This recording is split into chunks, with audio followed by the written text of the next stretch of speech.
He had started a revolution, I think, in the Catholic Church, and I hope the new Pope will carry it on. We're here in Rome, and behind us we can hear the bells.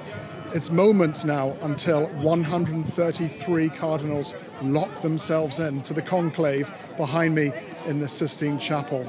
And they'll stay there until they choose the next Pope. Who will it be? Will it be someone like Francis, or perhaps like Pope Benedict, or something completely different? This is, I think, a wide open conclave, and we really don't know who's going to step out on that balcony until the guy says Habemus Papa. Whoever it is, his background is important, but really what we call the grace of office. Once you're Pope, you have a different role, and I think that changes people. I think now in the world it's very important to see that all the people are the same, because now in the world there are a lot of conflict. I hope the new Pope will be a good person. We expect smoke later on this evening. Could it be black smoke? Could it be white smoke? And tomorrow there'll be up to 4 votes. That little chimney just there behind me is where the smoke will come out of. We don't need to rush. This needs to be a real reflective, prayerful conclave.